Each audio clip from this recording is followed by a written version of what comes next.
You're watching Action News Now. Storm Tracker weather. Coverage you can count on.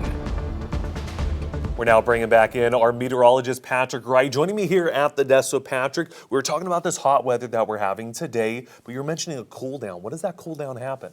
Well, we will see a cool down on the way in the next couple of days. So we have at least one more day of temperatures in the low to mid 90s, and we'll eventually get into the upper 80s, at least to start. Here's what we have looking outside right now. It is a mostly clear sky. This is from the Shasta Lake camera looking south.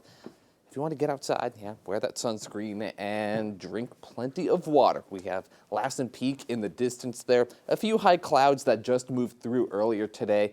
That's not going to cause any concern for us or really impact our temperatures tonight. It will still be a warm night ahead. Another hot day is in store, as I mentioned, and there is cooling coming this week where we will be back to around average for this time of year, which is in the low to mid 80s. It's just going to take a couple days to get there.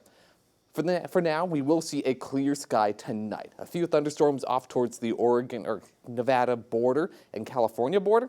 Those will shut down tonight, and by tomorrow morning, not much going on. It will be a clear sky to start the day on Monday. A few high clouds moving in, especially by the late evening hours, and this will last through at least early Tuesday morning. So it is something to keep an eye on, but nothing really to impact immediately our weather. Winds, it will be coming out of the north starting tomorrow morning into tomorrow afternoon. This will impact our high temperatures, especially along the I-5 corridor. We'll give them a boost just given the air is getting a little compressed as it comes down from higher elevations to lower elevations. That'll eventually spread out at times in parts of the valley. So it's going to be a mixed bag for parts of the mid-valley when it comes to those temperatures being nudged up a little bit. So it'll be something to keep an eye on. Regardless, it will still be hot. So here's what we have for temperatures. Tonight will be rather mild, mid-60s across parts of the valley with some north breezes possible. They may be elevated a little bit compared to what they would be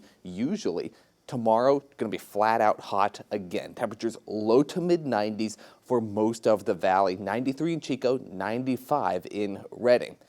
There is an end in sight to the heat, at least for now, coming this week. Monday, we start to see a dip in the jet stream for the Pacific Northwest. That'll bring a little bit of relief there.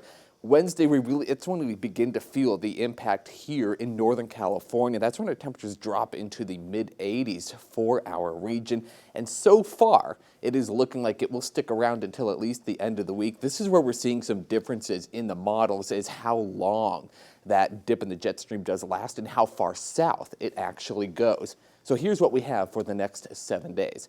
By Wednesday, down to the mid-80s. That is going to bring a lot of relief to our temperatures and just how we feel outside. We won't be as hot as what we're seeing now. And overnights, temperatures into the upper 50s. So not much change there, but still, we won't have as much to recover from. As we head into the end of the week, there is a chance for some showers and thunderstorms in the mountains. That may spill into the valley. It is a little uncertain to pinpoint exactly where and when that will happen. So just be aware of that as we get closer to then. And for Redding especially, there's a chance for some little extra moisture to move into parts of the valley then, in the North Valley mainly.